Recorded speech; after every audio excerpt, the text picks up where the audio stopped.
दोस्तों आज मैं रॉन्ग टर्न मूवी के फर्स्ट पार्ट को एक्सप्लेन करने वाला हूँ। सो अगर आपको ये एक्सप्लेनेशन पसंद आए तो वीडियो को लाइक और साथ ही साथ हमारी हौसला अफजाई के लिए चैनल को सब्सक्राइब करके साथ लगे बेल आइकॉन को ज़रूर दबा दें ताकि हर नई आने वाली मूवीज़ की एक्सप्लेनेशन मिलती रहे आपको सबसे पहले। So now let's explain this movie.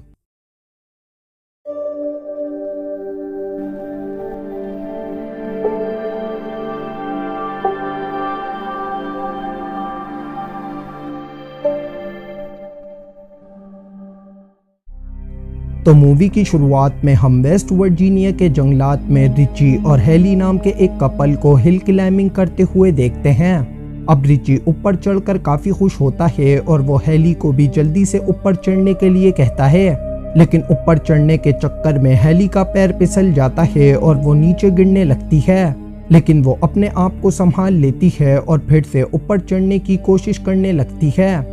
अब वो अपनी हेल्प के लिए रिची को आवाज लगाती है, लेकिन रिची उसे कोई जवाब नहीं देता, जिससे हेली काफी घबरा जाती है और तभी अचानक उसके चेहरे पर खून गिरने लगता है और जैसे ही उसकी नजर ऊपर मौजूद रिची पर पड़ती है तो कोई रिची को ऊपर से उठाकर नीचे फेंक देता है और कोई हेली को ऊपर की तरफ खींचने लगता है, जिससे हेली काफी ज्यादा घबरा जाती है और अपनी रस्सी खुद ही काटने लगती है और अपने आप को संभालने की कोशिश करती है, लेकिन हेली अपने आप को संभाल नहीं पाती और नीचे जाकर गिर जाती है।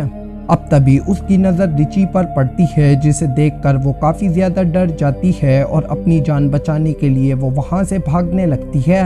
अब वो अपनी गाड़ी की तरफ भाग ही रही होती है कि तभी वो एक नुकीली वायर से टकरा कर नीचे गिर जाती है, जिसके बाद कोई हेली को खींचकर वहाँ से ले जाता है। अब इसके बाद हम क्रिस को देखते हैं जो अपनी जॉब इंटरव्यू के लिए जा रहा होता है, लेकिन वो रास्ते में ट्रैफिक में फंस जाता है, जिस वजह से वो अपनी जॉब इंटरव्यू के लिए लेट होने लगता है। इसीलिए अब वो अपनी गाड़ी से उतरकर आगे वाले ट्रक पर जाता है और उसके ड्राइवर से ट्रैफिक जैम होने की वजह पूछता है, जिस पर ट्रक का ड्राइवर क्रिस को बताता है कि यहाँ से तकरीबन 6 किलोमीटर दूर एक केमिकल का ट्रक उलट गया है, जिसे साफ होने में तकरीबन 6 से 7 घंटे लगेंगे। अब ये सुनकर क्रिस अपनी गाड़ी में वापस आ जाता है। अब क्योंकि उसे जॉब इंटरव्यू के लिए जल्द से जल्द पहुंचना था, इसीलिए वो अपनी गाड़ी को टर्न करता है और दूसरे रास्ते पर अपनी गाड़ी को निकाल लेता है। अब वो अपने ऑफिस में फ़ोन करके अपने लेट होने की वजह बताने की कोशिश करता है, लेकिन जंगलाती रास्ता होने की वजह से उसे नेटवर्क नहीं मिलता और कॉल नहीं लगती। अब इसके बाद क्रिस कॉल करने के लिए एक गैस स्टेशन पर पहुंचता है, जहां पर वो एक आदमी से मिलता है, जिसे देखकर ऐसा लग रहा था कि जैसे वो काफ़ी बीमार है। अब खैर क्रिस वहां पर लगे हुए फ़ोन से अपने ऑफिस में फ़ोन करने की कोशिश करता है, लेकिन फ़ोन ख़राब होने की वजह से वो अपने ऑफिस में कॉल नहीं कर पाता। अब क्रिस उस गैस स्टेशन पर मौजूद आदमी के पास आकर शहर तक जाने के लिए कोई दूसरा रास्ता पूछता है, लेकिन वो आदमी इसे कुछ भी नहीं बताता। अब तभी क्रिस की नज़र वहाँ मौजूद एक नक्शे पर पड़ती है, जहाँ पर उसे शहर तक जाने के लिए एक कच्चा रास्ता दिखाई देता है, लेकिन वो एक ऐसा रास्ता था जो जंगलात और पहाड़ी रास्तों से होकर गुजर रहा था। अब क्रिस वहाँ से निकल जाता है और थोड़ी ही दूर चलने पर उसे 2 रास्ते दिखाई देते हैं। अब वो अपनी गाड़ी को कच्चे रास्ते की तरफ ले जाता है। वो उस कच्चे रास्ते पर एक मरे हुए हिरन को देखता है और जिसे देखने के चक्कर में क्रिस की कार सामने मौजूद खड़ी हुई कार से टकरा जाती है, जिससे इन दोनों कारों का एक्सीडेंट हो जाता है, लेकिन क्रिस को कोई चोट नहीं लगती। अब दोनों कारों के टकराने की आवाज़ सुनकर यहाँ पर कुछ लोग आ जाते हैं और क्रिस से उसका हालचाल मालूम करते हैं। अब क्योंकि कार उन्हीं लोगों की थी जो यहाँ पर ट्रिप के लिए आए थे, अब क्रिस भी उन लोगों को सॉरी बोलता है और बीच रोड पर कार खड़ी करने की वजह पूछता है, तो उनमें से एक लड़की बताती है कि किसी ने बीच रोड पर ये नुकीली वायर फेंक दी, जिस वजह से उनकी कार का टायर फट गया। अब इनमें से एक लड़की जिसका नाम जैसी होता है, वो पिछली गैस स्टेशन पर जाकर हेल्प लेने के बारे में बोलती है, लेकिन क्रिस यहाँ पर बताता है कि मैं अभी वहाँ से ही आ रहा हूँ और वहाँ पर मौजूद फ़ोन ख़राब है। अब ये सब लोग पैदल ही हेल्प लेने के बारे में सोचते हैं। अब ये लोग इवान और फ्रेंसी को कारों की हिफाजत के लिए यहीं पर रोक देते हैं और खुद पैदल ही मदद लेने के लिए निकल जाते हैं। अब इन्हें रास्ते में मरा हुआ नेवला मिलता है जिसे बहुत ही बुरी तरीके से मारा था। खैर, अब ये सब आगे बढ़ते हैं और कुछ दूर जाने पर इन लोगों को कुछ जलते हुए टायर मिलते हैं। अब इन्हें यहाँ पर लगता है कि यहाँ पर कोई होगा जो इन लोगों की मदद कर सकता है, लेकिन वहाँ पर कोई भी मौजूद नहीं होता। अब क्रिस इन सबको आगे बढ़ने के लिए कहता है। अब दूसरी तरफ हम इवान और फ्रेंसी को देखते हैं। यहाँ पर इवान को झाड़ियों में कुछ महसूस होता है और वो वहाँ पर चेक करने के लिए जाता है। अब यहाँ फ्रेंसी अपने आप को अकेला पाकर काफ़ी घबरा जाती है और इवान को आवाज़ लगाती है, लेकिन इवान उसे कोई जवाब नहीं देता, जिसके बाद फ्रेंसी इवान को ढूंढने लगती है।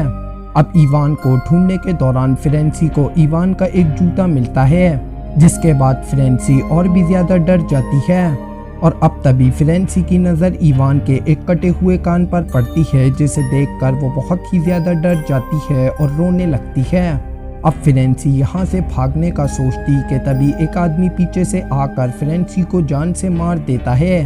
अब हम उन लोगों को देखते हैं जो पैदल चलते चलते एक घर के पास पहुँच जाते हैं। यहाँ पर इन्हें बहुत सारी गाड़ियाँ मिलती है, जिन्हें देखकर ये काफ़ी अजीब महसूस करते हैं। खैर, अब दरवाजे के पास पहुंचकर क्रिस मदद के लिए दरवाज़ा खटखटाता है, लेकिन वहाँ पर इन्हें कोई भी मौजूद नहीं मिलता।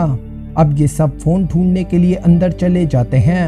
अब अंदर पहुंचने पर इन सब की नज़र खाने की टेबल पर पड़ती है, जो कि बहुत ही ज़्यादा गंदी थी। अब यहाँ पर इन्हें गाड़ी की चाबियाँ, चश्मे और बहुत सारा सामान मिलता है। जैसी को यहाँ पर वैसी ही नुकीली वायर मिलती है, जिसकी वजह से उनकी कार का टायर फटा था। अब क्रिस वहाँ मौजूद फ्रीजर को जब खोलता है तो उसमें इंसानों के कटे हुए बॉडी पार्ट्स को देखता है, जिसे देखकर वो बहुत ही ज़्यादा डर जाता है। अब ये सब लोग यहाँ से भागने की सोच ही रहे होते हैं कि तभी क्रिस की नज़र बाहर आती हुई एक गाड़ी पर पड़ती है, जो उन लोगों की दोनों कारों को लेकर आ रही थी। अब ये देखकर ये सब लोग पीछे के दरवाजे से भागने की कोशिश करते हैं, लेकिन फिर इन्हें पता लगता है कि पीछे का दरवाज़ा लॉक है। अब इन लोगों के पास भागने के अलावा कोई रास्ता न होने की वजह से इन लोगों को घर में ही छुपना पड़ता है। अब इसके बाद हम पहली मर्तबा 3 आदमखोरों को देखते हैं, जो फ्रेंसी की लाश को यहाँ लाकर डाल देते हैं। ये देखकर क्रिस और जैसी बहुत ही ज़्यादा डर जाते हैं। अब इसके बाद ये आदमखोर फ्रेंसी की लाश को उठा कर ले जाते हैं और उसे काटने लगते हैं। अब ये सब देखकर चार्ली चिल्लाने वाली ही होती है, लेकिन स्कॉट अपना हाथ उसके मुंह पर रख देता है। अब इसके बाद ये आदमखोर खाना खाकर गहरी नींद में सो जाते हैं। अब ये सब लोग सही मौका देखकर यहाँ से भागने की कोशिश करते हैं, लेकिन तभी अचानक एक आदमखोर इन्हें यहाँ से भागते हुए देख लेता है। अब ये सब लोग भी यहाँ से डर कर भागना शुरू कर देते हैं, लेकिन अब वो तीनों आदमखोर भी अपना ट्रक लेकर इन लोगों के पीछे लग जाते हैं और इन्हें ढूंढते हुए इन लोगों के पास पहुँच जाते हैं। अब ये चारों लोग भी इन आदमखोरों का ट्रक चुराने का सोचते हैं और इसीलिए क्रिस उन तीनों आदमखोरों का ध्यान अपनी तरफ करने के लिए चिल्लाता हुआ वहाँ से भागने लगता है, लेकिन तभी एक आदमखोर क्रिस की टांग में गोली मार देता है, जिससे क्रिस वहीं पर गिर जाता है। अब स्कॉट उन आदमखोरों का ध्यान अपनी तरफ करने के लिए जंगल की तरफ भागता है, जिससे ये आदमखोर क्रिस को छोड़कर इसके पीछे लग जाते हैं। अब ये देखकर जैसी और चार्ली क्रिस की हेल्प करती हैं और ये तीनों उन आदमखोरों का ट्रक लेकर वहां से भागने लगते हैं। अब इधर स्कॉट जंगल में भागता हुआ ट्रक को देखता है तो उसकी तरफ बढ़ता है, लेकिन तभी एक आदमखोर एक तीर चलाकर स्कॉट को जान से मार देता है। अब ये देखकर ये तीनों काफी दुखी होते हैं और यहाँ से दोबारा भागने लगते हैं। अब ये तीनों भी कुछ ही दूर जाते हैं कि इनका ट्रक कीचड़ में फंस जाता है, जिसके बाद ये तीनों मजबूरन ट्रक को छोड़कर आगे बढ़ने लगते हैं। अब कुछ ही दूर चलने पर इन्हें एक वॉच टावर दिखाई देता है, जिसे देखकर ये तीनों फौरन ऊपर चढ़ने लगते हैं, लेकिन ऊपर पहुंचने पर इन्हें कोई भी नहीं मिलता। अब इतनी ऊंचाई से देखने पर भी इन्हें कोई रास्ता दिखाई नहीं दे रहा था, जिससे कि ये लोग शहर तक पहुंच जाएं। अब जैसी को यहाँ पर एक फर्स्ट एड बॉक्स मिलता है, जिससे वो क्रिस की टांग के जख्म की सफाई करती है। और अब चार्ली को यहाँ पर एक रेडियो मिलता है। ये लोग रेडियो को ऑन करके उस पर हेल्प मांगने की कोशिश करते हैं, लेकिन इन्हें कोई जवाब नहीं मिलता। अब तभी क्रिस की नज़र नीचे घूम रहे आदमखोरों पर पड़ती है जो उस टावर पर चढ़ने की कोशिश कर रहे थे, जिसके बाद क्रिस वहां रखे हुए सामान को टावर के गेट पर रख देता है, जिससे वो आदमखोर ऊपर नहीं आ सके।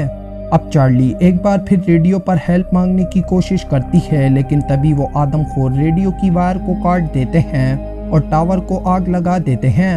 अब इसके बाद ये लोग अपनी जान बचाने के लिए वहां रखे हुए बॉक्स से टावर की खिड़की को तोड़ देते हैं। अब तभी क्रिस को वहां पर नीचे दरख्त की एक डाली दिखाई देती है, जिसके बाद ये तीनों अपनी जान बचाने के लिए उस दरख्त की डाली पर कूद जाते हैं, लेकिन वो तीनों आदमखोर इन लोगों को देख लेते हैं और उन्हें मारने के लिए ऊपर चढ़ने लगते हैं। अब ये देखकर ये तीनों अपनी जान बचाने के लिए दूसरे दरख्त पर कूदने लगते हैं, लेकिन तभी एक आदमखोर पीछे से आकर चार्ली के चेहरे पर कुल्हाड़ी से हमला करके उसे जान से मार देता है। अब ये नज़ारा देखकर जैसी चिल्लाने वाली ही होती है, मगर क्रिस उसके मुंह पर अपना हाथ रख देता है। अब इसके बाद ये दोनों यहाँ से भागकर एक जगह छुप जाते हैं। अब अगले दिन ये दोनों रास्ता ढूंढने के लिए निकलते हैं कि तभी वो आदमखोर इन पर अटैक कर देते हैं, जिससे क्रिस नीचे ढलान में जाकर गिर जाता है, लेकिन वो आदमखोर जैसी को पकड़कर अपने साथ ले जाते हैं। अब तभी क्रिस को यहाँ पर एक पुलिस की गाड़ी आती हुई दिखाई देती है। वो हेल्प लेने के लिए उस गाड़ी को रोकता है और पुलिसमैन को सब कुछ समझाने की कोशिश करता है। अभी क्रिस उस पुलिसमैन को उन आदमखोरों के बारे में बता ही रहा होता है कि तभी एक आदमखोर उस पुलिसमैन की आंख में तीर मार देता है, जिससे ये पुलिसमैन यहीं पर मर जाता है। अब क्रिस उस आदमखोर को अपनी तरफ आते हुए देखकर गाड़ी के नीचे घुस जाता है, लेकिन जब आदमखोर आकर गाड़ी के नीचे देखता है तो वहां पर क्रिस मौजूद नहीं होता। अब इसके बाद वो आदमखोर पुलिसमैन की लाश को गाड़ी में रखकर वहां से जाने लगता है। अब दूसरी तरफ हम उन्हीं आदमखोरों के घर को देखते हैं, जहां पर उन्होंने जेसी को बांध कर रखा हुआ था। अब क्रिस भी गाड़ी के नीचे लटक कर यहाँ पर पहुंच जाता है, और अब जब ये तीनों आदमखोर जेसी को मारने वाले होते हैं कि तभी क्रिस यहाँ पर कार लेकर घुस जाता है और कार को एक आदमखोर पर चढ़ा देता है, और अब वो दूसरे आदमखोर को एक चाकू से मार देता है। इसके बाद क्रिस जेसी के हाथ पैर की रस्सियां खोलने लगता है, लेकिन तभी एक आदमखोर पीछे से आकर क्रिस पर हमला कर देता है, लेकिन तभी जेसी एक तीर उठाकर उस आदमखोर के सर में मार देती है, जिससे वो नीचे गिर जाता है। अब ये दोनों यहाँ से एक गन लेकर बाहर आते हैं और क्रिस कार के टैंक को निशाना बनाकर वहां पर ब्लास्ट कर देता है, जिससे ये तीनों आदमखोरों के साथ साथ इनका घर भी जल जाता है। अब इसके बाद ये दोनों आदमखोरों के ट्रक को लेकर गैस स्टेशन पर जाते हैं। यहाँ पर क्रिस ट्रक से उतरकर वहां से मैप को लेता है, जिसके बाद ये रॉन्ग टर्न से राइट टर्न पर निकल जाते हैं, और इसी सीन के साथ ये मूवी भी यहीं पर एंड हो जाती है। तो दोस्तों, आपको ये एक्सप्लेनेशन कैसी लगी हमें कमेंट में ज़रूर बताएं, और वीडियो को लाइक और शेयर करना ना भूलें। मिलते हैं अगली एक्सप्लेनेशन में, जब तक के लिए आप अपना ढेर सारा ख्याल रखें।